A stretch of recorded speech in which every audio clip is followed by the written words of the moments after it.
So hi, this is Bruce Himmelblau, Blue Sky Video Productions. So are you on LinkedIn and don't know why you're on LinkedIn? That's a common question I always get. Okay. Are you on LinkedIn? Yes, I am. Okay. And what is the purpose for you being on LinkedIn? I have no idea. Okay. So we have Viveka von Rosen today here to talk about that and to give us some great pointers on creating content for your LinkedIn profile. So let's get into the show.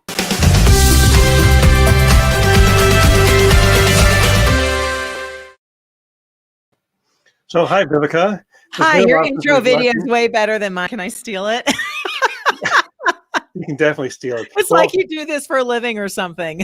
I kind of do, I guess.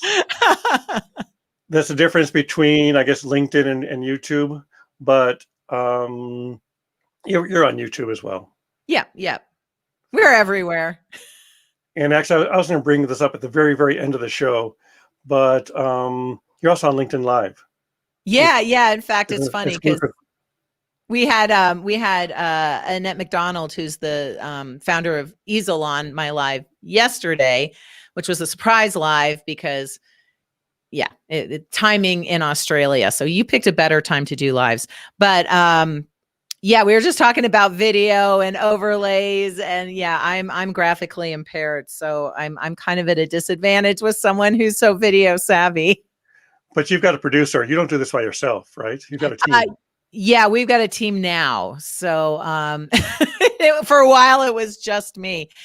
As a guest, my video is better than it is when I'm doing it live myself. That's weird. Anyway, yes, I have a live Friday at 11 a.m. Eastern, or 11:30 a.m. Eastern, 9:30 a.m. Mountain Time. There we go. That's it. So we do that on LinkedIn. And I think Mountain Time is a forgotten time zone. I think so too. I know Mountain Central, isn't it the same? I don't know. Yeah, well, Chicago's always been the flyover city, so it's usually LA and New York. Exactly. I always have to do the time zone math for people. I think I saw, in preparing for the show, I went through YouTube and I was able to find your first YouTube video. Oh dear. But I think there's relevance, so I'm going to play it real quick. It's real short. No. But there's relevance to this. We help you use social media as a channel to market your message, to share your message in an inbound marketing way so that you can attract people to you, so that they know, like, trust, and want to buy from you. So I'm 12. Yeah. That's awesome. I didn't know what was going to happen. That was my old house. Yep. Still quoting Bob Berg, though. Haven't changed that in 12 years. Although I think at the time you gave Joel Comm credit for that. Oh, I might have. Yeah, that was before I realized it was a Bob Berg quote. Yeah. And whatever happened to Joel Comm? He's still around. He's still around. Yeah, I think I pulled up something on him as well. And I'll probably get him on the show. So talking about old friends, I had Kim Garst on the show last month. I love her. She's so awesome. Yeah, that's where we met originally. It is. Yes. I've got a still from that. So there you go. So your hair looks the same. 15, good. Not 12.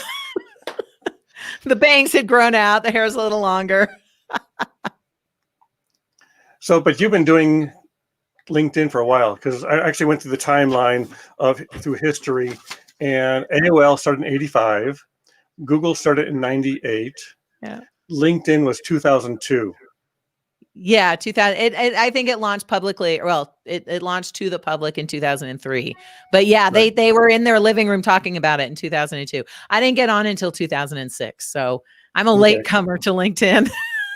Yeah. So again, I think going through the timeline, MySpace was 2003, Facebook 2004, YouTube 2005, Twitter 2006. So that's when I got my Twitter handle, LinkedIn Expert. Thank you very much, Twitter. So who are you across all platforms?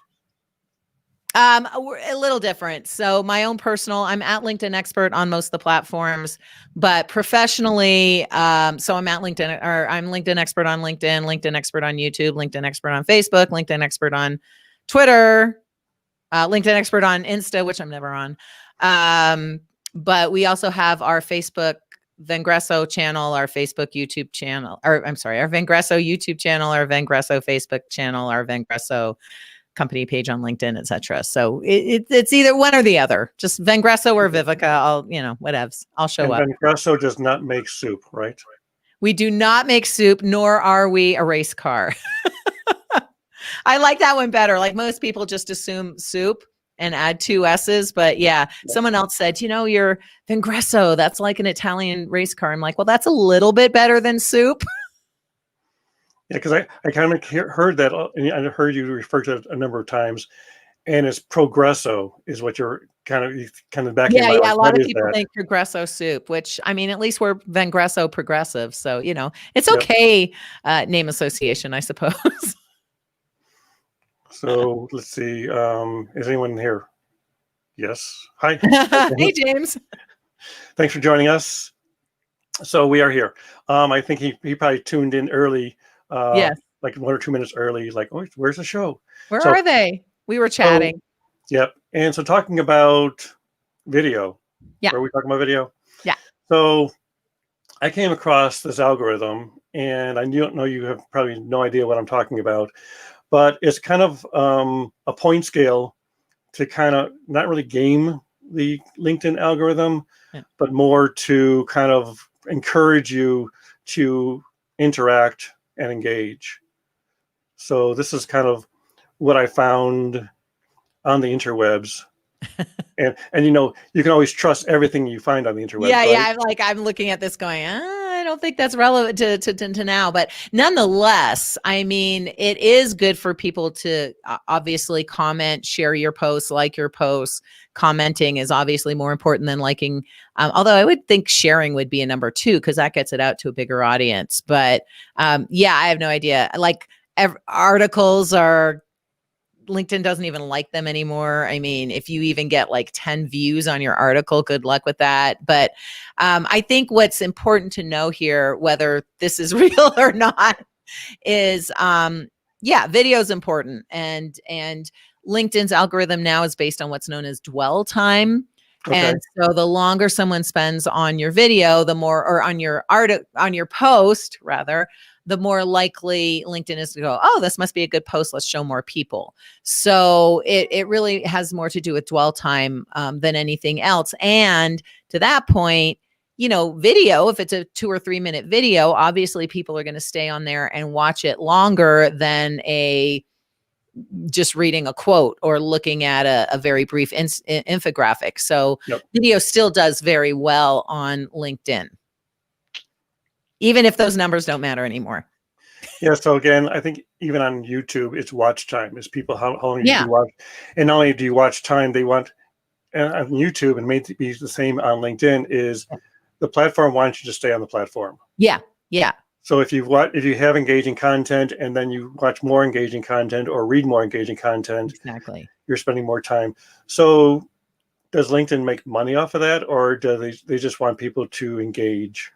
They just want people to stay on. I mean, I guess if you've got a native video on your company page and you promote it using, ads, then they make money off of it. But, I don't think it's a tangible ROI necessarily. For the longer you stay on LinkedIn, the more likely you are to buy a premium account or use LinkedIn ads or, use LinkedIn Recruiter or buy Sales Nav. So I think it's not a direct, but I mean, what I used to say about LinkedIn, and it's still true to some extent, LinkedIn's probably the dumbest of the social media sites as far as algorithm sophistication. And so whereas it's super hard, it's super hard on Facebook to actually get your content seen unless you're paying for it.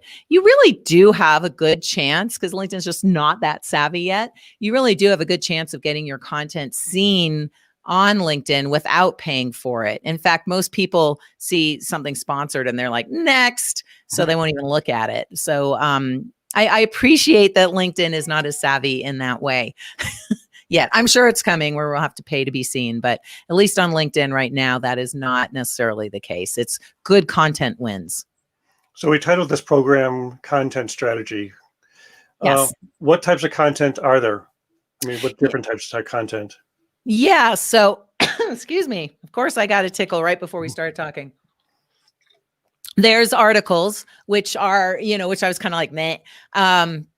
They used to be really popular in like 2014, 2015 when they came out. That's the blog-like posts, which I like because they're sticky on your profile. I mean, they don't just disappear like an update does, but LinkedIn no longer seems to like them. So you can use articles, and if you're using them more to position yourself as a thought leader or an expert, excellent. But as far as visibility, content engagement, meh.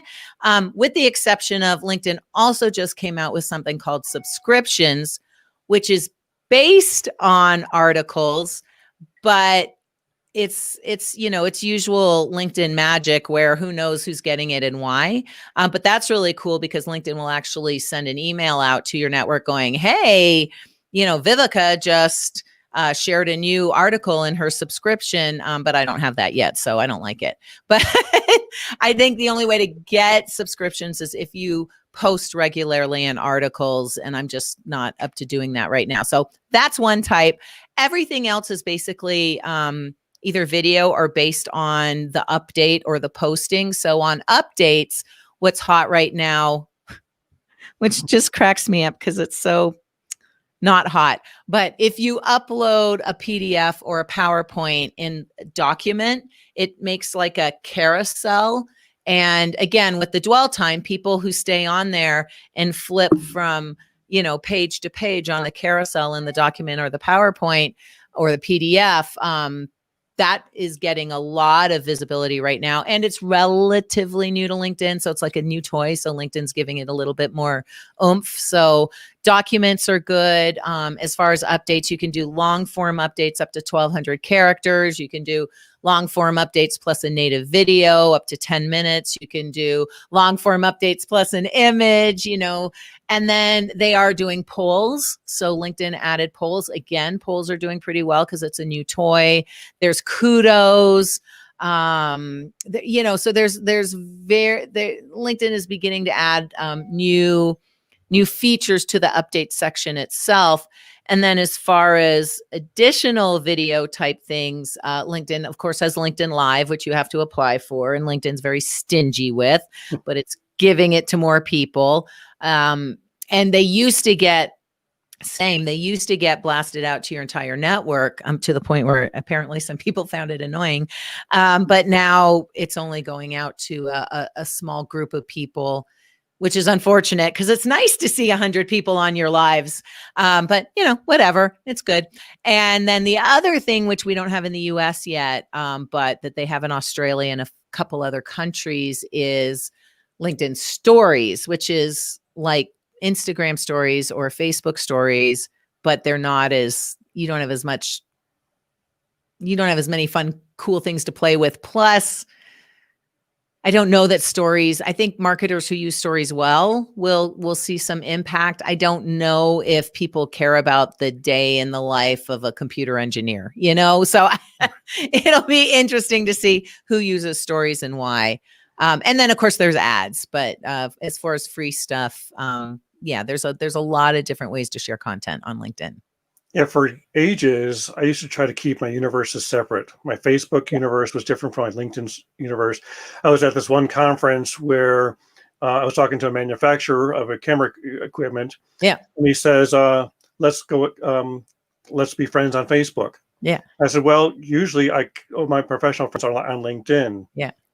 And that has really blurred over the past years. It has. So do you keep those universes separate? Mostly, a lot of I was joking at my wedding. It was like a social media wedding because 2/3 of the people there were friends I'd met via social media. So my social media family is really blurred into my personal life anyway. Right. But I don't post too much businessy stuff on my Facebook. And I do have a lot of personal friends who are also on social media on my Facebook. I don't have so many customers on my personal Facebook, Now I will post a Vengresso live to my personal and to my the Vengresso company page. So there's definitely some blurring, but like I'll get all political and stuff on my on my personal, and I definitely will not do that on LinkedIn. So let's talk about So political. I had a guest on last month, and his name is Norman Roth, who's actually have a question here, where he was talking about he personally does not intermix business and politics along with what was a religion and sex, I guess. Yeah, exactly. But he does have a question here, which is 90% of his business comes from LinkedIn with over 4,000 connections. Cool. And it connects with everybody at least once a quarter, either by phone, email, or mail. And what I like about this is this part right here. I have 4,000 connections and I communicate with them at least, excuse me, once a quarter by phone, email, or in mail. Like that is freaking awesome. That's better than I do. I'll tell you right now. But LinkedIn gets such a bad rap. Like, for example, I'm in a Facebook community group with a lot of social media influencers, and they are always dissing on LinkedIn. And so I said, hey, all of you, LinkedIn haters, when's the last time you shared something thoughtful on your post? When was the last time you checked your notifications and responded to people who were liking your posts or engaging with you? Like, if you're a ghost on LinkedIn, then expect to get, spammed. You put out what you get in what you put out, and you put out what you get in. I mean, I can say the same thing on my Instagram. I have an account and I'm only on it when I'm with Subi Zimmerman. And yeah, I get spammy DMs, but you know why? Because I'm not out there curating my cultured audience, right? I'm just showing up once in a while when I'm with Sue. So that's the same thing with LinkedIn. If you nurture it like Norman did, if you're taking time and you're curating the right content, then yes, it can absolutely be your best source of leads and of business. Obviously, we're a LinkedIn company that teaches how to use social selling in LinkedIn and Sales Navigator to big corporate sales teams. So all of our business comes through, we use all the socials, but all of our business comes in some way, shape, or form through LinkedIn, whether we're using it for prospecting and outbound, or whether prospects are seeing our content and engaging with us inbound. It is 100% LinkedIn. So I appreciate what Norman said there, because yeah, you got to work it for it to work. Yep. Well, with anything, even with like chambers of commerce, if you don't show up, you just pay your dues and expect them to hire you. No. Exactly. You got to put in the time and the effort. And if LinkedIn's not your space, that is fine. If you're getting way more, results out of Facebook and Insta and TikTok and YouTube, it's not either or. Use the platform where your audience is. But if you're in B2B, you better be on LinkedIn. Yep. And he does respond to all of his comments as well. Yeah. And again, thank you for the happy birthday, Norm. So it was my birthday a couple of days ago. Oh, okay. There, I love it. And I think I got as many, and I think that was something else I also never did. I didn't think of LinkedIn as a happy birthday platform, because I usually sent happy birthdays on Facebook. And then like yesterday, it was like 50-50. Half of them came from Facebook, half of them came from LinkedIn. Happy birthday. Oh, thank you. Another year older, another Obviously, year wiser. it never popped up on my... But what I found, although I did notice that through the comments, the comment from you was confirming you're going to be on the show. Yeah. It was not a happy birthday. I'm confirming you're on the show. Sorry, I didn't even see the happy birthday. So that's ironic. But again, it's the number of my connections. So with most cases, I think on LinkedIn, you're more likely, except for you and me in this case, but in most cases, you're more likely to actually see a happy birthday on LinkedIn because less people do it. I mean, I know personally when when it's my birthday on Facebook, it's like, I'm like, well, I might as well going to block off half the day here. Thank you. Appreciate it.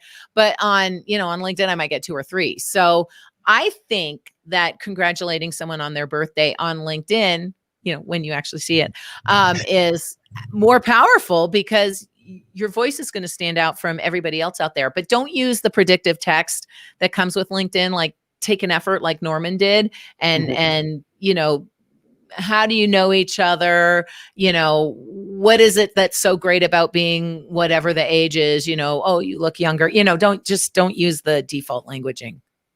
Yeah. So one thing I've also been using lately is because I joined this mastermind group, Mhm. and we're primarily through video communications. Nice. And what we've been doing a lot of is sending direct messages through the LinkedIn app.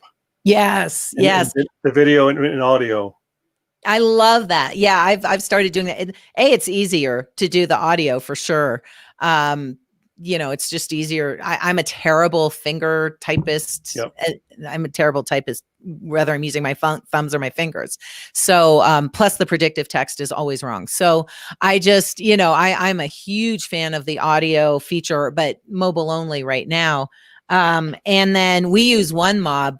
We're just fans of OneMob, and then the other one's Hippo Video, which is more affordable for the entrepreneur, solopreneur, because not only can you share a video with a thumbnail, but it actually drives you to what's essentially a landing page where you can share resources with your network. So I love the use of video and audio and messaging. And again, it helps you to stand out because most people don't do that. Right. So if I just for those who may not know how to do that, is the video is only available on your phone. It's not available on a computer, right? Correct. Now, mind you, you can shoot your video ahead of time, whether you're doing it on your phone or on your computer. You can actually upload a pre-recorded video, even using messaging as a document, but it's just easier to do on your phone. So then you don't have to do 4 or 5 takes like I usually do. Yeah, exactly. So, and the great thing is that so basically here's the app, and I pulled you up, and if you hit the little plus button, if you hit the little plus button next to it, it then gives you these other options, all the other and cool camera stuff. and video. So you just hit the video, and now you're ready to go live. Exactly. And then what happens is if you mess up, because I'm always a multi-take person, is like you delete it. Yeah. And it was glitchy the other day. I was trying to leave videos and voicemails, and it was, you know, one, it wouldn't take, you know, I did the same voicemail like 8 times. I'm like, screw it. I didn't type. And then the other one, it should only be 30 seconds. And it was like, I'm like, oh, I'm still talking and it's 2.5 minutes. So it was a little glitchy the other day, but you know, you just keep trying and eventually it works. Yeah, one time with StreamYard, with this program, I logged out of the program without hitting end broadcast. Oh. And because it actually stores this kind of in the cloud or records in the cloud. Yes. It still records after you leave the room. Yeah. So you need to remember to, you got to remember to hit end broadcast. So live with the platform and engage with the platform. And you've been on LinkedIn going on 15 years. Yeah. Jeez. And has strategy changed much? Since I was 15, pretty much. Right out of high school. I'm laughing because one of my friends, and she's brilliant, LinkedIn, Michaela Alexa, she is like 31. And I'm like, yeah, you were a teenager when I started. Oh man. But anyway, what was your question? Oh, has it changed? Yeah, it's funny. I was talking about this yesterday. I kind of joked that one of the reasons I, you know, chose LinkedIn as my platform and chose to be the LinkedIn expert is because back in 2006 to 2007, there were no visuals. There was no background. No visuals. There was no background image, you know, there was no, I guess they maybe had logos. There certainly wasn't video. I think on updates, you could probably upload an image, but most people weren't, you know, because it was new. LinkedIn was, social media was new. It essentially, well, you just said it predated YouTube, it predated Twitter, it predated even Facebook, which no one can believe. And so it was great because I am graphically impaired. Like you saw my first video ever. I am so bad at video, or I'm so bad at graphics anyway. And so I was super excited. Well, you know, needless to say, LinkedIn's always behind the time, but we're finally catching that. We even have stories now in Australia. Now I'm like, crap, now I got to learn this stuff. Fortunately, I do have a whole team now, so that's good. But yeah, while I was a solopreneur, entrepreneur, you know, I'd absolutely have to hire people with my graphics because I was so bad at it. So James has another comment. Attended a webinar hosted citizen use LinkedIn Messenger with a high open rate. But you open it, right? It annoys me when I get, well, I'd ask, why does it annoy you? But you do open it. So Yeah, I get notifications. Sometimes I'll check my LinkedIn profile, Yep. and then go back to my email and says, you got a message from this person. You click on it, like, oh yeah, I just read that. I just read that. Yeah. And James, you can turn off notifications. So if that's what's annoying you is the duplication of, of notifications, then you can actually turn off your email notifications. It's so funny because I get, 50, 60 messages a day. Now that is annoying. 50, 60 messages a day. And a lot of them are spammy. So I get it, but I still only get like 1 or 2 email notifications. I don't quite understand LinkedIn's algorithm with that either. Here's what I will say, and I can totally understand why James finds them annoying, is most people go into LinkedIn and where do their manners go? Like in real life, I'm never going to go, hey, Bruce, my name's Viveka and your LinkedIn profile sucks and you totally need a profile makeover. I can help you. Right. And yet all day long, I'm literally getting that type of spammy type message, or even in an invitation, like, yeah, I looked at your website. You could really get some help with SEO. Or my favorite is, hey, Mr. Vaughn, would you like to get more leads on LinkedIn like this one? And it's like, no, because I'm not a Mr. Nothing against that, but I'm not a Mr. My name's not Vaughn. And I don't like automation and spammy crap like this. So no, I don't. Block, report. And so I can understand James's frustration. What we teach when we teach LinkedIn is engage with the people first, engage on their content, review their profiles. It's not a numbers game. It's a quality game. So when you find that quality prospect or you find that quality lead on LinkedIn, please read their profile, see what you have in common, see who you have in common. Did you go to the same school? Did your sister work at the same company? Do a happy dance if those people are actually sharing content. Look at that content, read that content, engage upon that content. In the content discussion area or comments area, say, hey, I love that you shared this post on whatever it is. I pulled, I took this meant a lot to me, copy paste quote. Would you mind if I sent you an invitation to connect? What are they going to say? No? I mean, they might, but chances are they won't say no. And so it's a great way to engage with people before you actually invite them to connect. And of course, your first message after they accept your invitation shouldn't be, thanks for connecting, now buy my stuff. It's a relationship like any relationship, and you need to nurture and build it. And there's such a fine line because it's so obvious when okay, step 1, read content. Step 2, invite to connect. Step 3, ask an open-ended question. Step 4, send content. I mean, it is systematic like that. It's also systemic.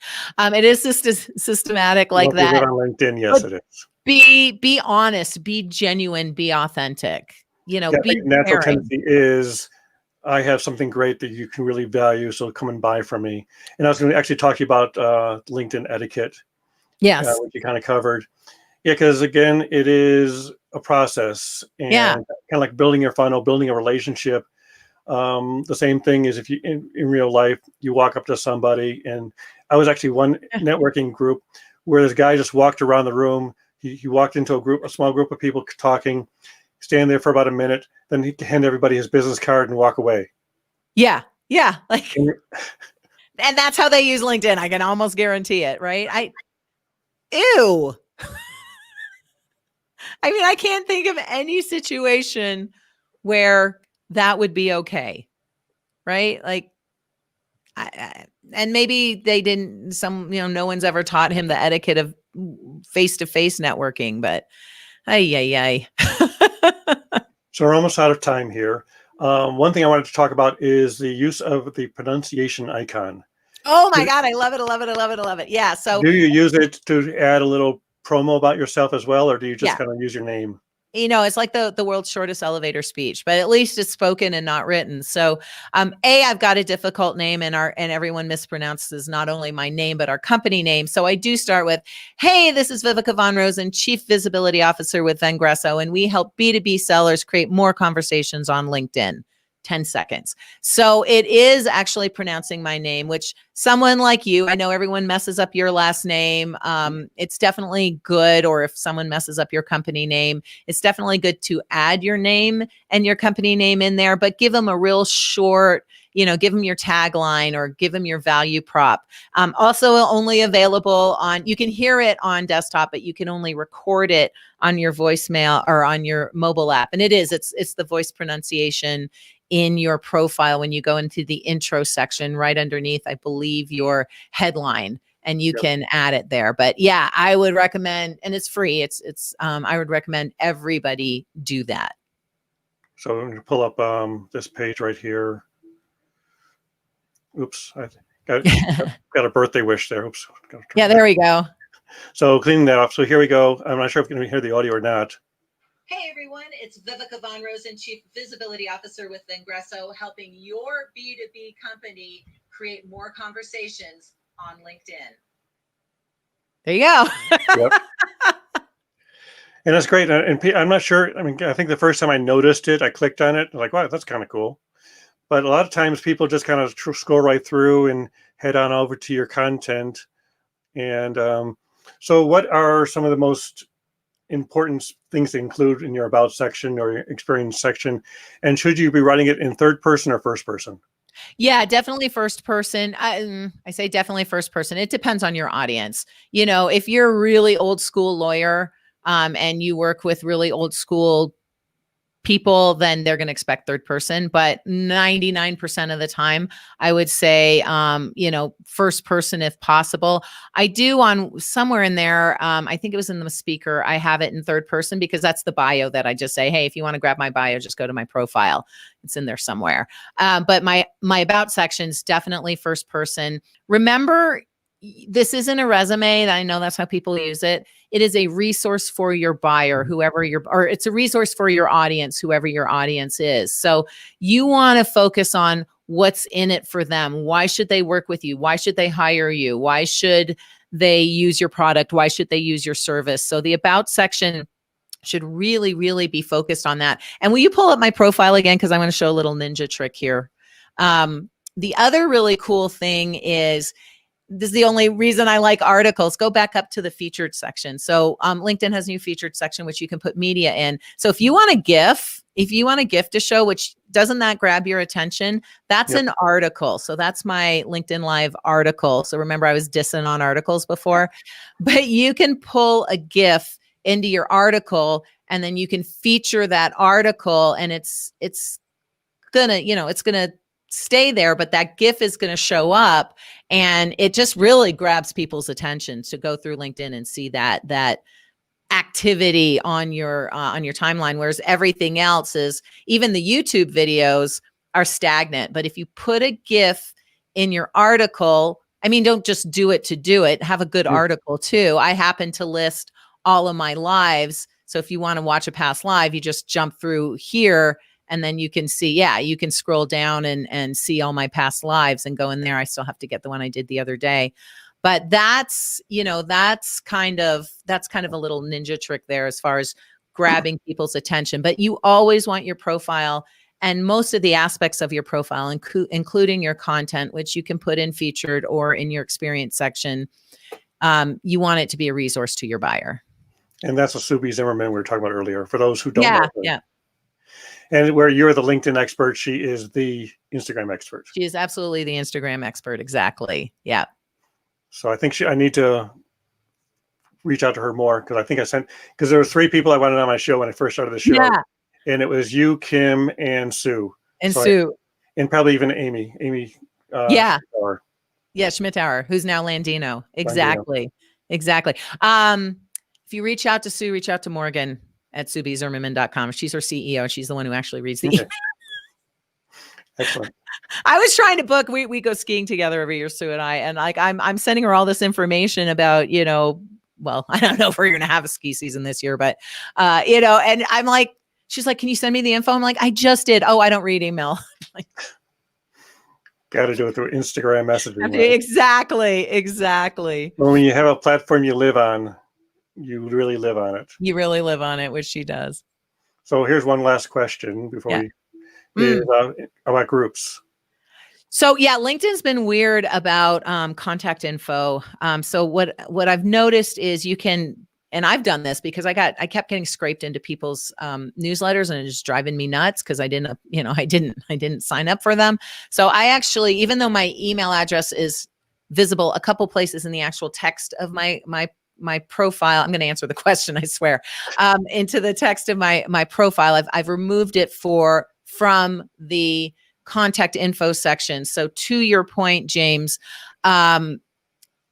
it might be more visible in groups. What you can do in groups, though, is even if you're not first level connected, and even if you don't have their email address, you can still private message people in a group that you share, which in my humble opinion is probably the only reason to be in a group right now, because most of them suck. Groups, I don't know why they were really spammy for a while. And I think a lot of moderators just kind of went, bleh. I know I did with my groups. And so if there's a really, really well moderated group on LinkedIn, then like Sue Feets is amazing, then great. But most people don't moderate their groups well. So it's just a bunch of crap. But you can private message someone you're not connected to through the group. So thank you for bringing that up, James. All right. So best ways to contact you are still through Vengresso. Yeah. You can jump onto Vengresso About Us. I'm one of the founders. So you can actually book time with me there. If you Google LinkedIn expert, my LinkedIn profile is usually first or second. So feel free to invite me to connect. Remember to customize the invitation. Let me know you heard me on Bruce's show. And I'd be more than happy to connect. Yeah, because I think we have Norm who says, let's connect. Yes, I will, Norman. Absolutely. Yeah, Norm is great. He was senior VP sales for a large organization, and he's been my kind of sales coach for the last 10 years. Oh, nice. So on and off, and he's definitely a giver. So I love it. Well, clearly and active. Him and Bob Berg. So the go-givers. Awesome. Yes, exactly. The original go-givers. So great. Thank you very much. It's been great having you. And we should do this more often. I agree. This was fun. I'll have you on mine too. I'll send you the link. Excellent. So before you go, I'm just going to do a quick plug for myself where subscribe here. I'm actually going to put up Viveka's contact information here.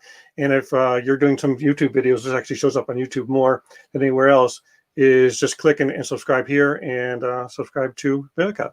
So thanks. Have a great day and have a great, even better week.